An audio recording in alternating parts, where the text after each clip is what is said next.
Kang the Conqueror is one of the latest MCU villains, and he's still going to be such a great and grand, powerful, threatening villain. We are still going to see a lot of this character, so I figured why not make a video explaining how truly powerful this character is.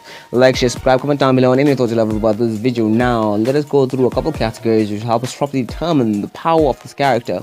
We shall be beginning with the category of physical strength. How strong is Kang?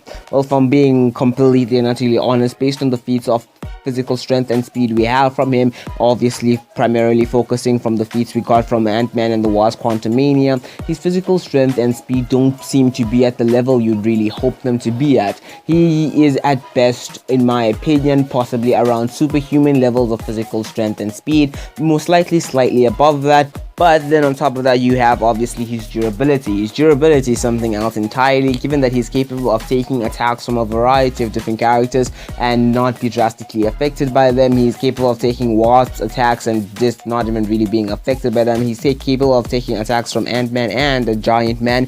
Giant Man is the same individual who was capable of taking down Leviathans by himself and taking out members of the Black Order and stuff like that. He is quite powerful, he is quite large, and Kang is capable of taking blows from Giant Man and not being drastically affected by them, or to be honest, not even really being affected by them at all. Yes, he was ultimately kind of defeated by ants, which is kind of like the dumbest thing I've ever heard, but nonetheless, it was understandable given the ants were quite large and there were a lot of them.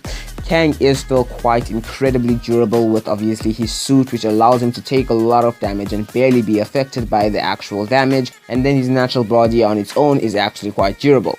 And then in terms of martial arts, he is kind of skilled in terms of martial arts, given that he's capable of defeating Ant-Man primarily based on martial arts. Ant-Man himself is skilled in martial arts, and Kang was almost easily capable of actually defeating Ant-Man because of his martial arts. Yes, his strength and speed did obviously help him in the battle, but nonetheless his martial arts was the primary contributing factor. He's skilled in martial arts, but what I believe is truly important when talking about Kang and how threatening he truly could be is obviously his power. Kang has so many different powers, it's incredible. He has the capabilities of taking a person's attack, more or less absorbing it, then redirecting it back at the individual who was initially attacking him. He has telekinetic abilities, he can create different projectiles, he can create lasers which can literally disintegrate people. Like, there's no evidence of them even actually being there, just disintegration at like a completely different level. His disintegration lasers are quite powerful, quite deadly. His powers in general are on another level. On top of that, he's incredibly intellectual. He's far smarter than many other characters in the actual MCU. That obviously does assist him in a variety of different ways. So yeah, Kang is a powerful character with superhuman levels of physical strength and speed. His durability is at a completely different level. You can't even say his durability is on par with someone like Iron Man. It's most likely above that, given that he's capable of taking continuous blows from Ant-Man and Giant Man and literally being unaffected by them.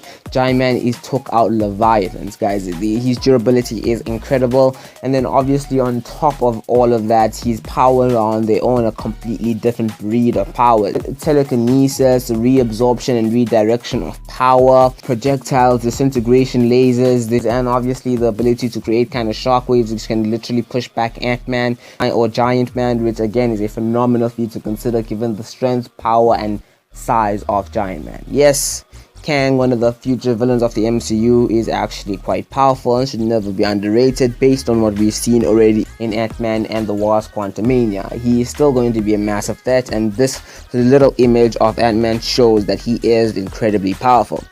Anyway, that's all I got for y'all today. Like, share, subscribe, comment down below with any thoughts you have about this video. This is MC Info, and I'm out.